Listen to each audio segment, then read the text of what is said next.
Hey guys, welcome to our official first episode of our podcast. In case you are wondering, I'm Chris. I'm Vicky.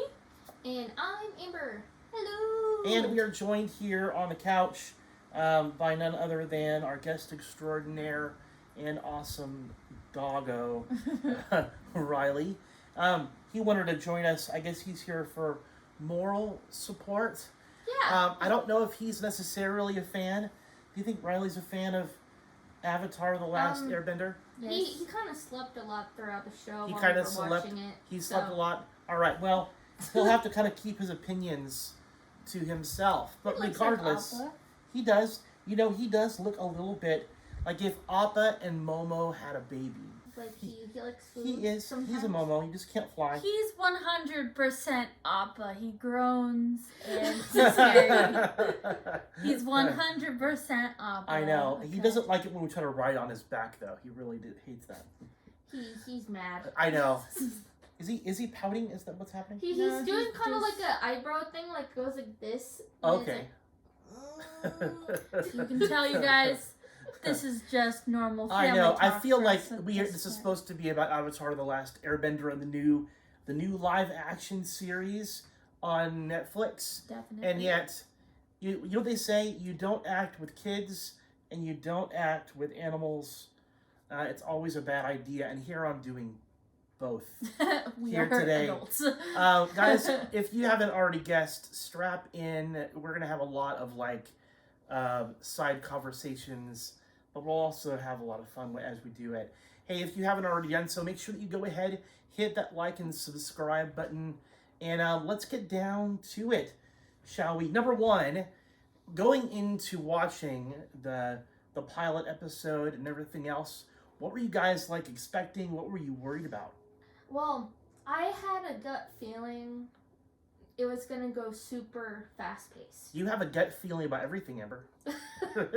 Well, that's funny. But it's just the fact She's lactose intolerant. Right.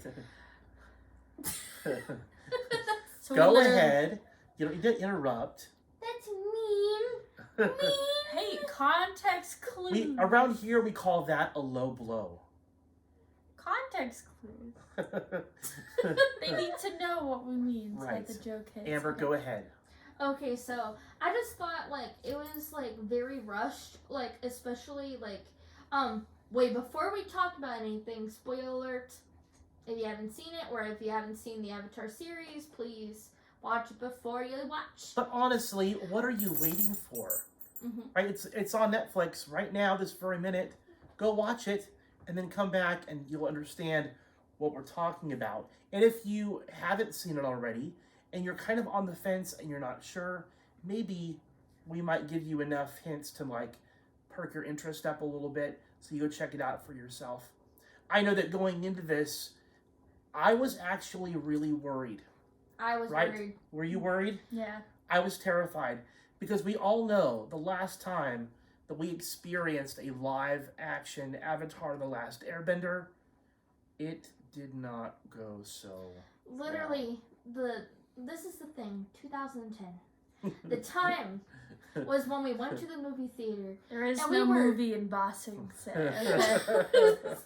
But the thing is that when you were so excited that there is a movie edition of one of your favorite shows, and it goes from automatically from you gave it hope to none at all within 5 minutes. Just by the earthbenders moving rocks, you were disappointed. And then even Katara didn't have enough hope for the M. Night Shyamalan Ding Dong version.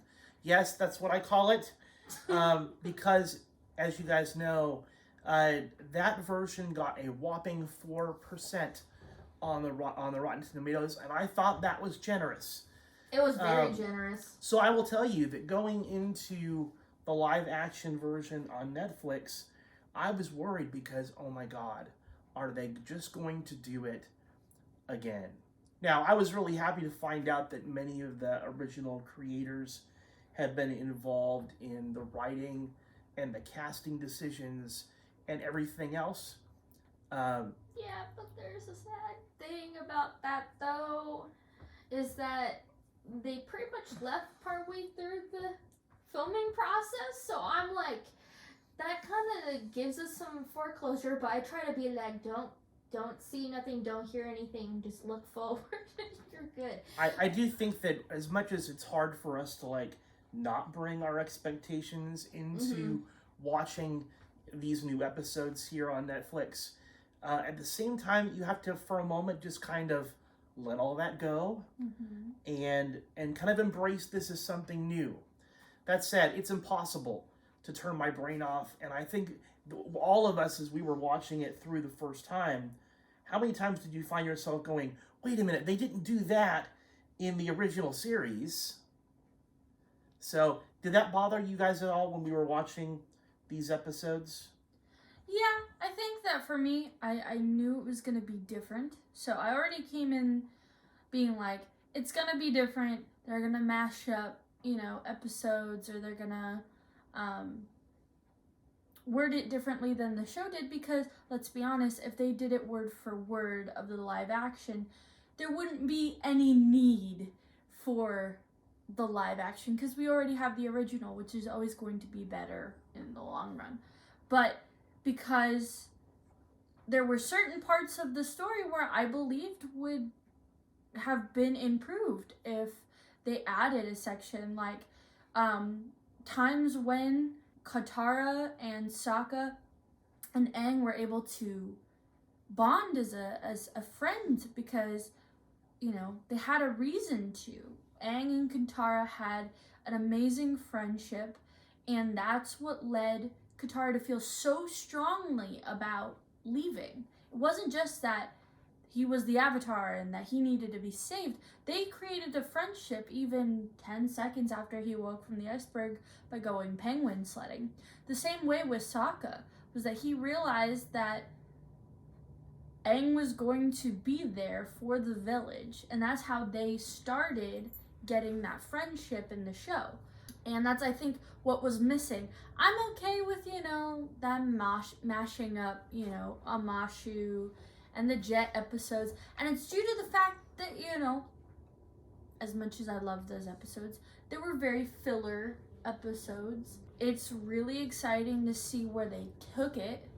But especially since we don't really get to see those friendship bonding moments as much anymore. That's what I kind of miss from the original show. I think that as much as we would love for them to be able to, scene by scene, line by line, do a direct recreation of the animated series, the fact is that the Netflix show, Avatar: The Last Airbender, is an interpretation of that. There's no way you're going to get through all of the content well and somehow cram that into 8 episodes. That said, I still think, and right now we've only seen to the end of the 3rd episode, I still think they've done an admirable job. I don't know how they were ever going to somehow meet my ridiculously high standards for the show, and yet they've come pretty darn close so far. Here's what I want to do. I want to play a game. Okay. What's the game? The game is the good, the bad, and the ugly. Okay. All right? So, I want us to kind of go around.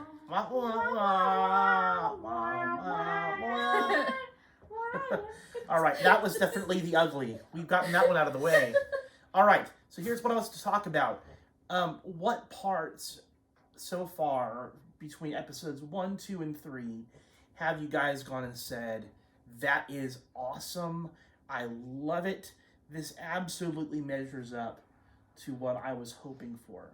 Probably, like that fight scene with Sokka and, Zuki.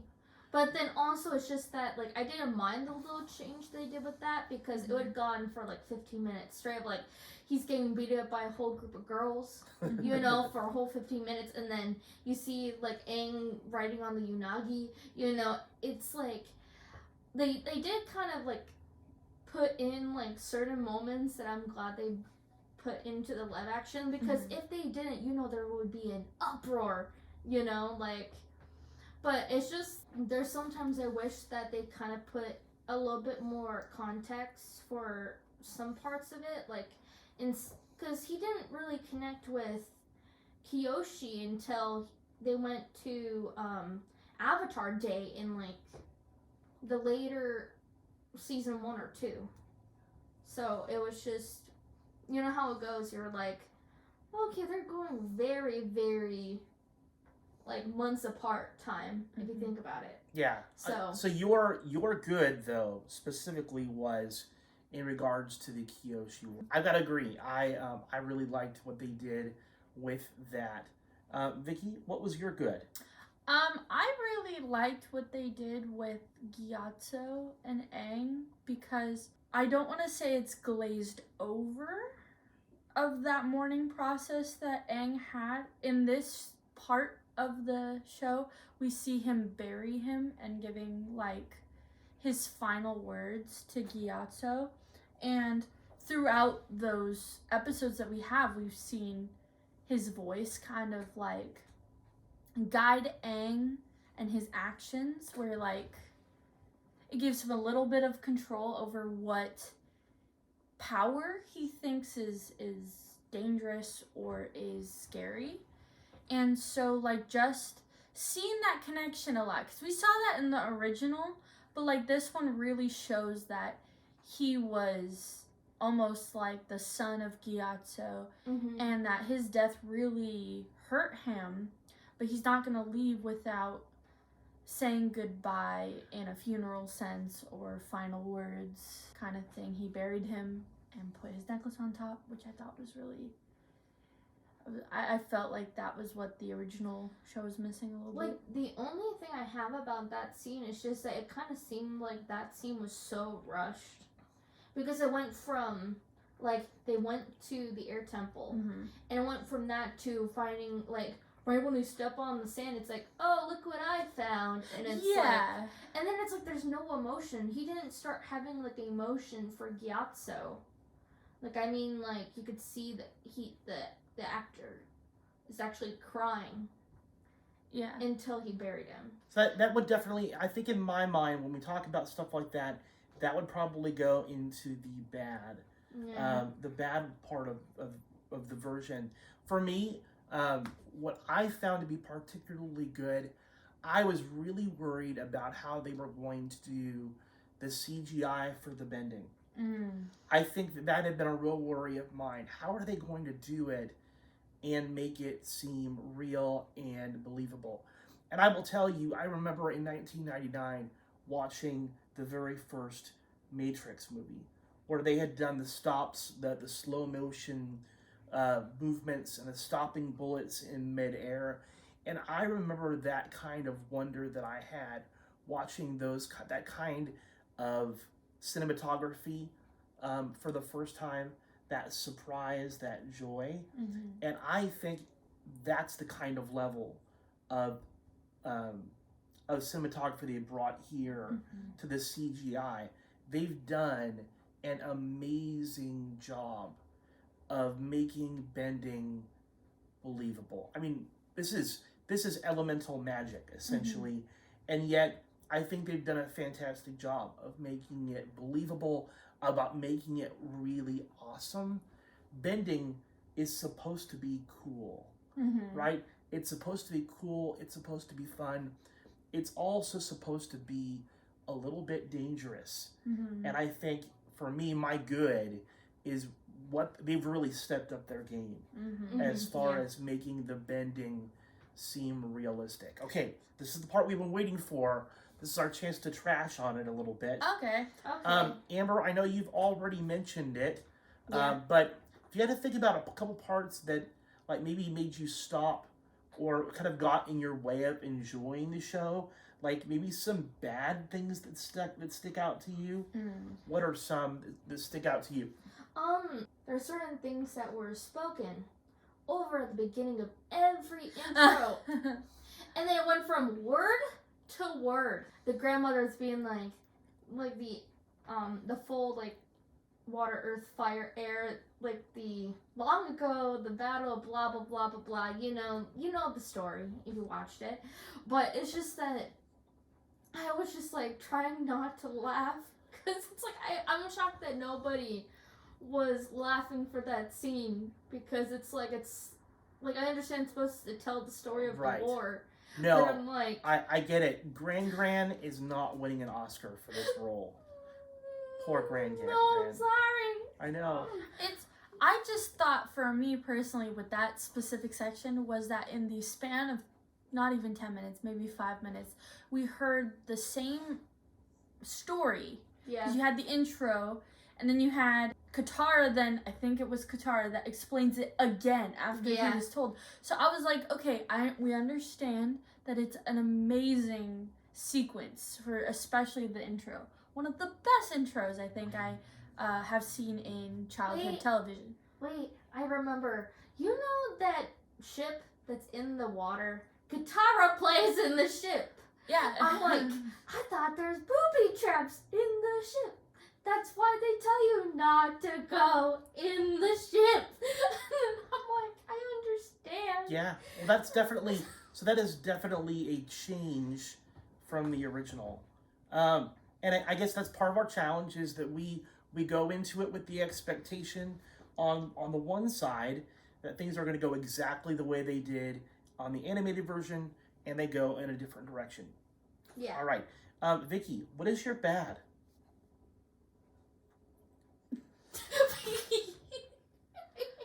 I have two.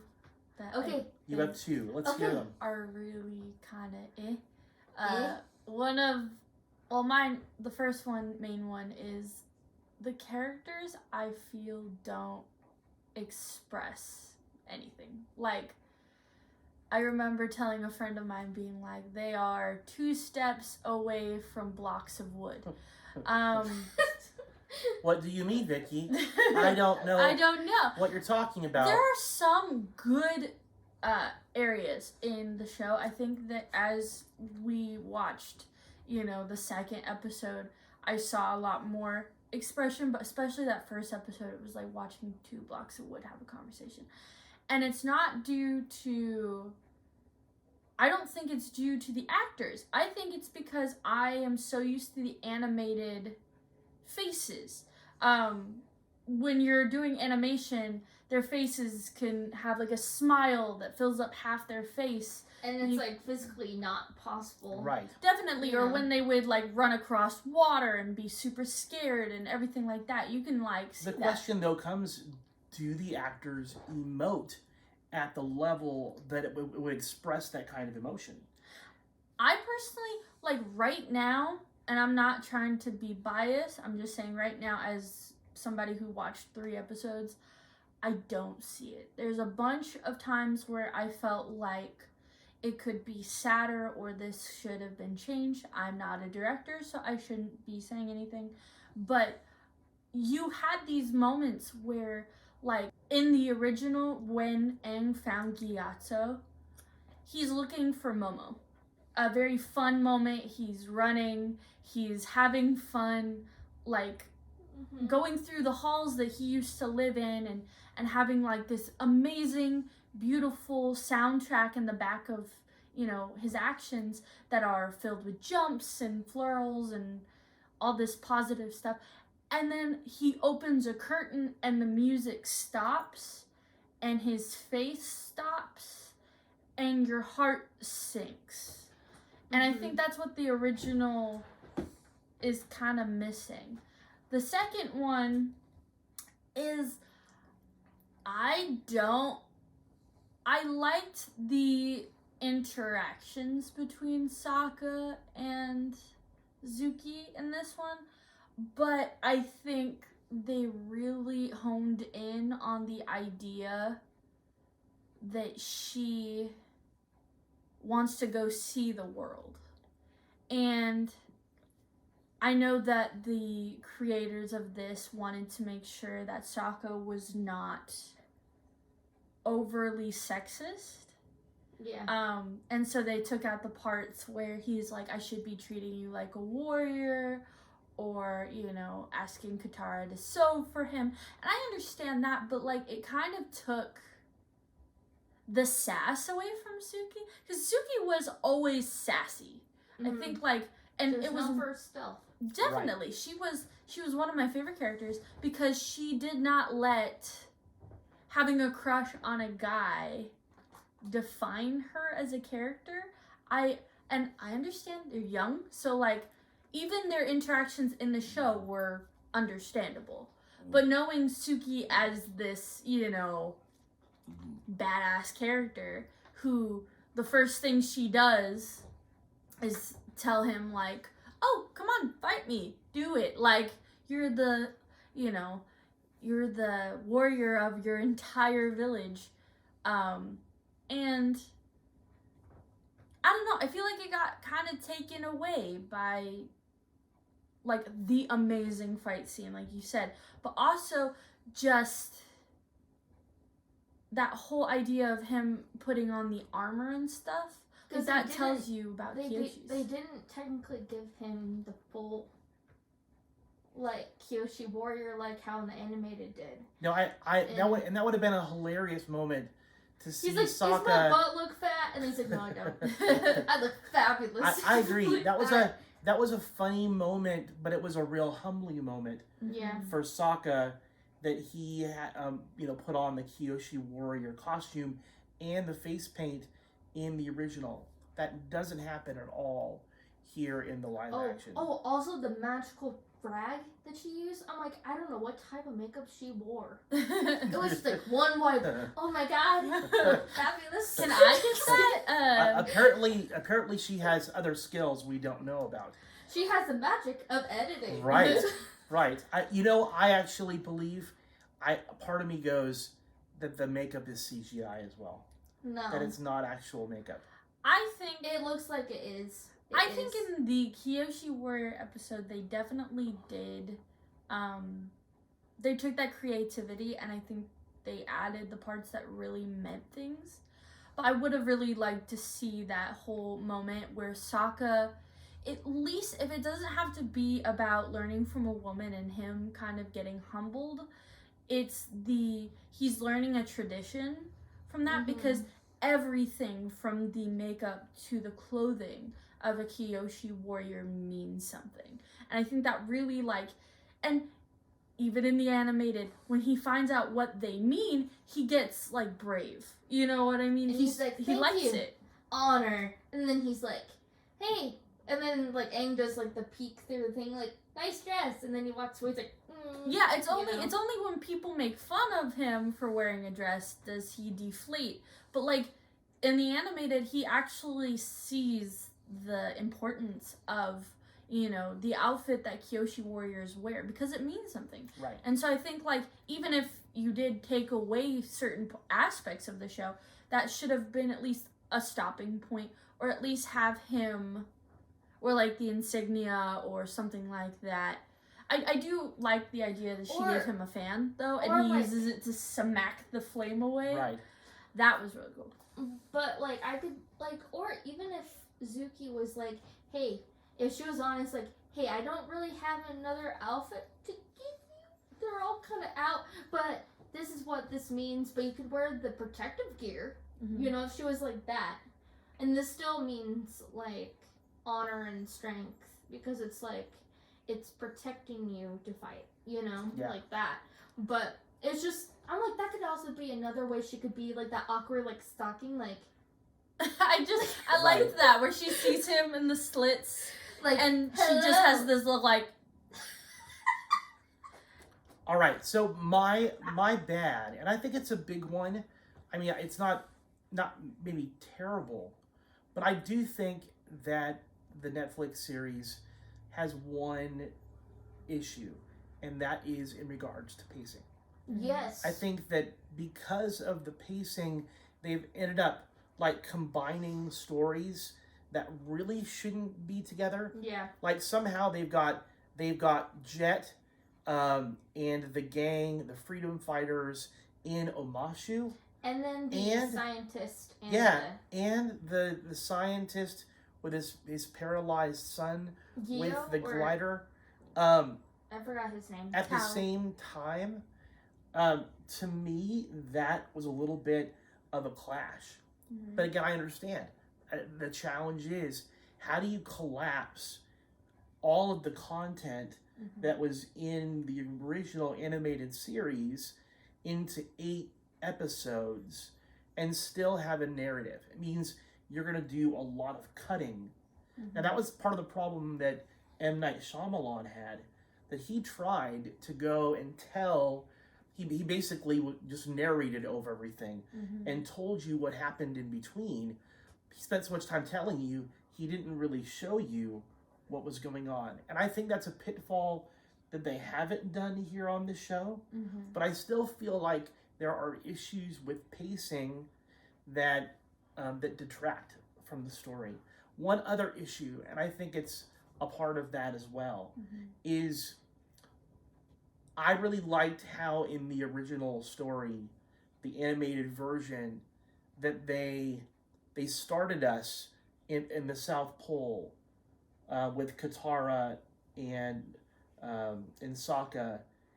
They introduce Aang, but we don't really know who he is. Mhm. It's not until later that Aang flashes back to earlier events, Mhm. and we slowly kind of learn who he is. Yeah. It made him a far more interesting character.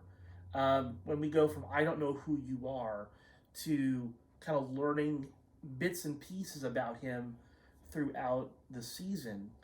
The difference in this, they begin at Sozin's Comet 100 years ago, Yeah. when Aang learns that he's the Avatar. Now, one thing that's amazing is how brutal. Mhm. There's been a lot of killing that we've seen, a lot of death. I mean, people literally being incinerated. Mhm. Literally the first This 3 is minutes. not a children's show anymore. It is definitely much more mature. But then, should we be surprised it's on Netflix? Okay, to add to like 2 of your things, I really liked what's it called? The idea that Aang as a character finds his power terrifying. I don't know why. I just think it's because it's a 12-year-old and then Kyoshi has to be like, I'll show you how powerful this power can be. Because as a 12-year-old, right, learning that you're the Avatar, learning that you have this power, and that learning, that with the flip of your emotions, you can hurt your friends or you could hurt people that are closest to you, and that at some point in his life, that was something that he struggled with. I kind of liked that idea that, this is something that Aang has to learn, because we see him in the original being afraid to bend a certain element, in that case, fire. And so he kind of has that already in him, that he knows he has that power. And I think Kyoshi, with what she does, shows him like, this is a good thing. This is, and we were comparing, to Marvel, because she lands in a similar fashion. Oh yeah, she was doing we were like such a poser. Yeah, such a poser. That was with the hair flipping. Black Widow. Yes. Yes. And so The Black Widow, and it was funny the way that they did Avatar Kyoshi.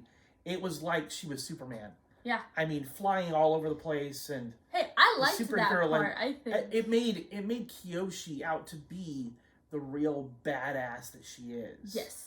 And as a depiction of the Avatar state in action, it really lived up to that moment. Definitely. Okay, so let's talk about the ugly.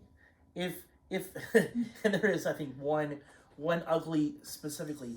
Can you think of like the worst thing about the show so far?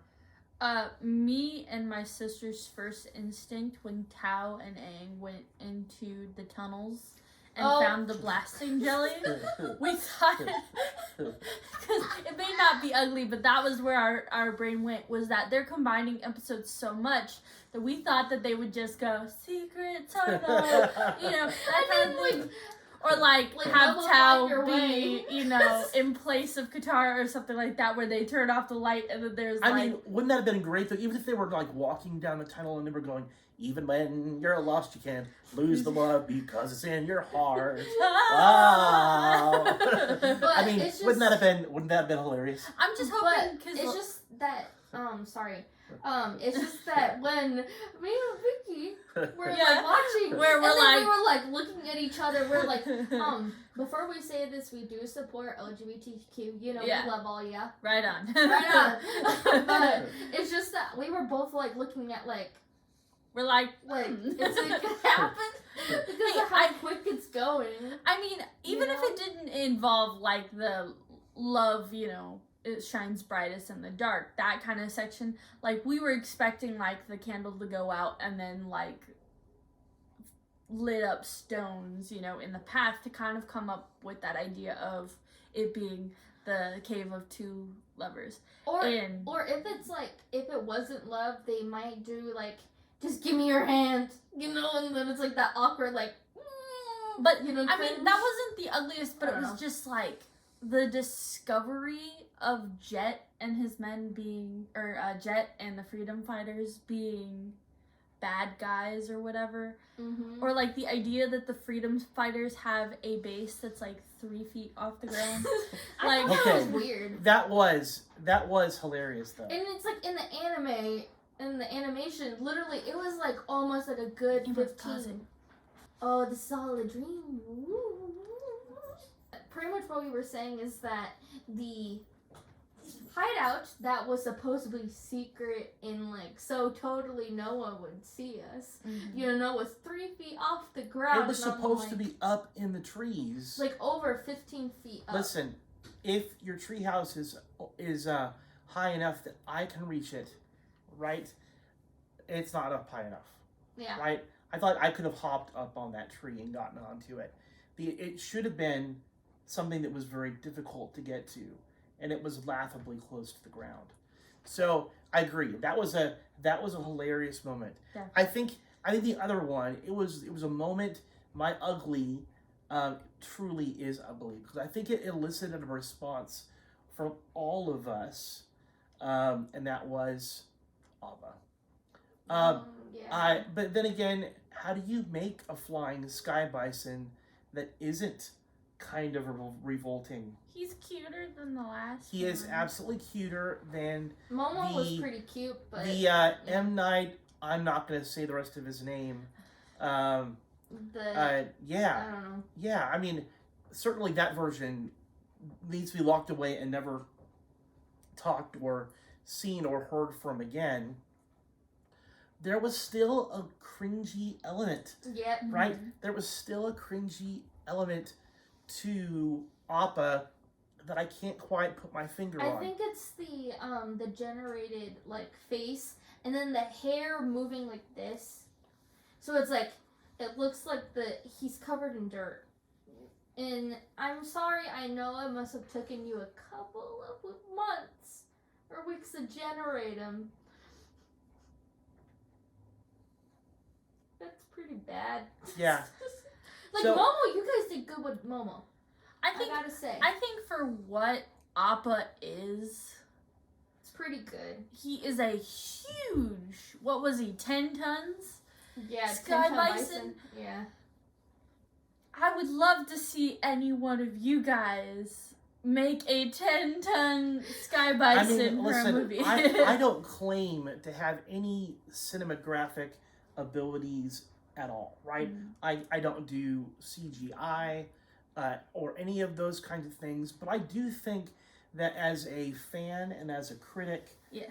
I can look at something and go, for whatever reason, this just makes me, I cringe, and I kind of laugh at it, and it kind of makes me a little bit uneasy when I see it.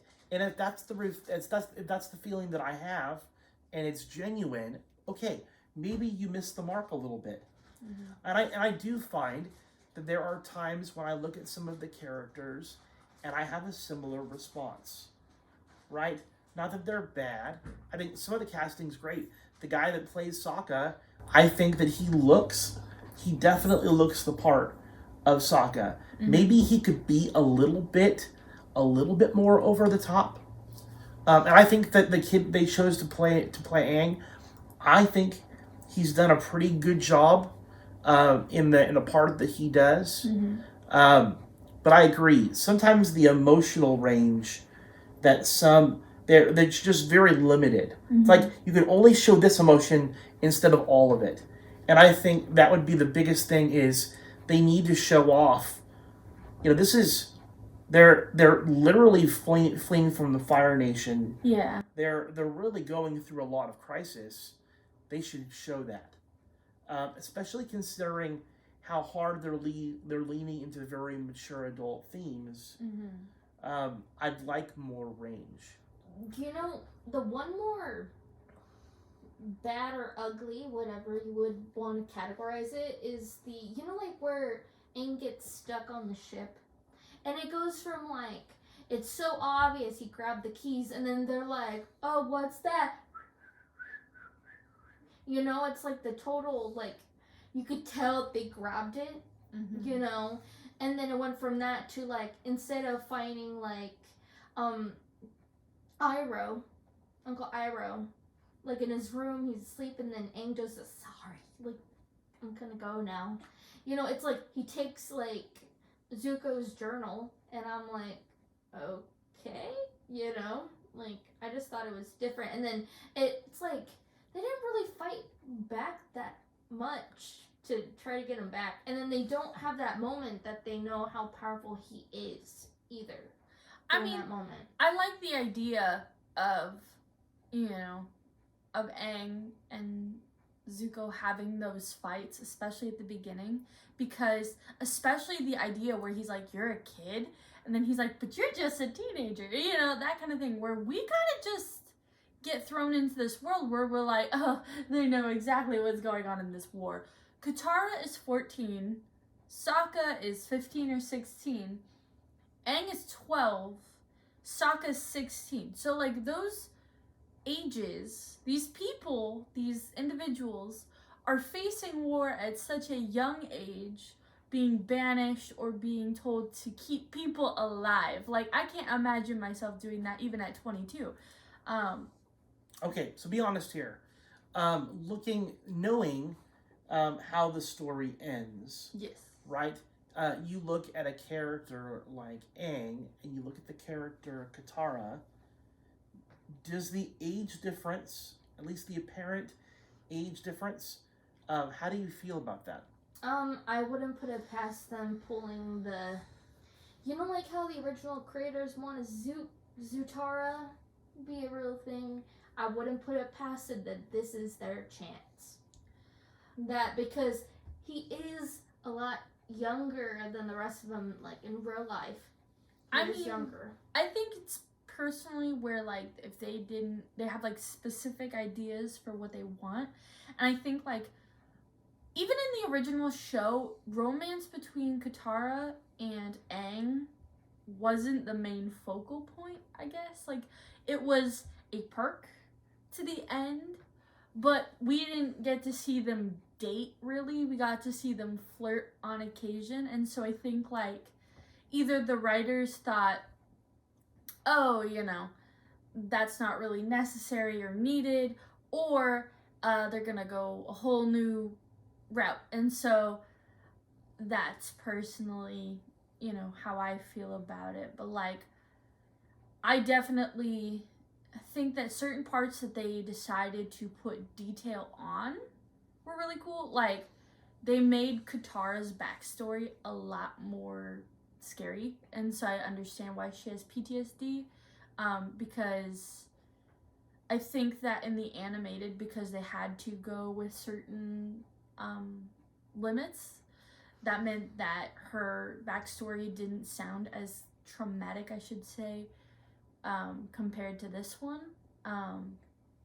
Also, the bending is really full of emotion. Somebody gets hit, and then there's an emotion on that person's face. I always thought that in the animation, when somebody was getting fire thrown at them, you should see, I don't know, some burn marks or something on their skin, and this story in this version definitely does that. We get to see a little more burning of the skin, but it's Like, definitely like, I remember like the first time when, like, you know, like how it goes. It's like they go to the king, like Lord Ozai or whoever was there at the beginning of the episode, the first one. And it went from like he is just like, oh, you should not like have done that. It's things are already being sent to the Earth Kingdom as we speak. But then it went from like he's a normal person and it turned into a burnt kebab, you know, that's been on the grill for too long. You know, it's like I was like automatically like, there's already a dead person. It's like dunk. It's like what? Yeah, they certainly didn't play. Here's what I want us to do, because I know we're kind of wrapping things up here with our episode. By the way, if you've watched us all the way to this part, I hope you're enjoying our conversation. And thank you. We're definitely enjoying it. Thank you. Make sure you leave a comment below and give us a like. And then, hey, make sure that you go ahead and subscribe for more content. Send us suggestions for what you want us to react to. And we'll do the best we can. We are definitely open to ideas. That doesn't mean we're going to do what you ask, but you could at least. Oh, I didn't mean it. We will definitely listen. We will definitely listen, and we will do our best to make you happy. But all right, if you guys could give like one reason why people should tune in and watch the Netflix Avatar: The Last Airbender, what would you say? If you've been watching it, just watch it because you want to see it succeed, flop, or meh. You know, like, because sometimes it's like it's better to watch it even though you have experienced it when it first aired onto TV.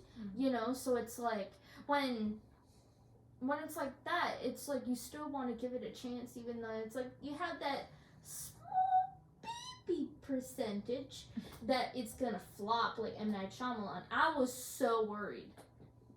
And it's just I'm just happy is at least like so far it's going pretty mid, like for me, but like we're not done, but we might have another one, who knows. But like I do recommend if you are interested, and just go with your own mindset, don't listen to us, you know. If you like it, well, I mean, you can listen to us too. Yeah, don't listen to her. No, listen to us. No, I mean like if you want to experience it for yourself, you don't have to think of the show by our own perspective. Right. Think by I know what you were saying. Yeah. I know what you were saying. All right, Vicky, your turn. I would say treat it like a fan fiction. Whether I like it or not, this is a creation of somebody or people who enjoy the show at least enough to see it every day for years and create it. If you don't like it, don't worry.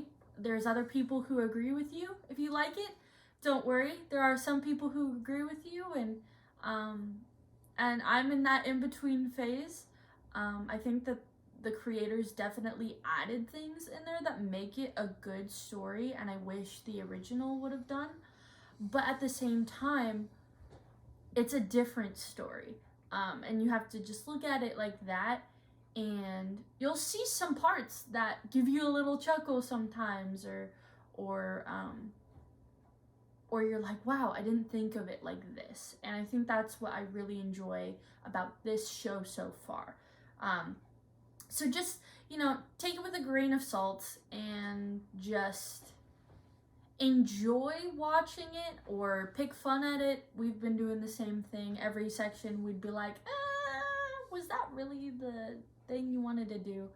But there's no wrong answer, I should say. Yeah. All right. So I've got to say, for me, I remember the feeling that I had when I watched the original series. And I felt like from beginning to middle to end, it was perfect. You could not have made the original series of Avatar: The Last Airbender any better if you had tried. And I think that's part of my problem. The challenge that I have is that I have such a high bar and such a love for the original. I think I've also loved it because watching you girls grow up and enjoy it right along with me. I think that makes it even more special. I guess the best thing that I can say about watching the Netflix version of Avatar: The Last Airbender in live action is, in some small way, it makes me remember the animated version. And I think that if it does that and it reminds me of those good moments, then it's worth putting the time in to watch it. Since we've only watched so far the first 3 episodes, and there are a total of 8 episodes to go, I'm really curious to see what other things they choose to put in and what other things they choose to leave out. So what do you guys think? Are you enjoying it? Are you hating it? Are you sort of in the middle? Meh. Hey, we're along for the ride right along with you guys. Thanks for joining us here tonight on In Case You Were Wondering. We're going to continue in watching Avatar: The Last Airbender on Netflix. And we're also going to be putting up some other content in the coming weeks about stuff that we love. I think we were talking about maybe doing something with like Breaking Bad. Yeah, we got dad addicted, Well, it's like we were thinking of Breaking Bad, or it's the series that came out like 2 months ago of Echo. Oh yeah. Yeah. Like, So doing Echo or Breaking Bad.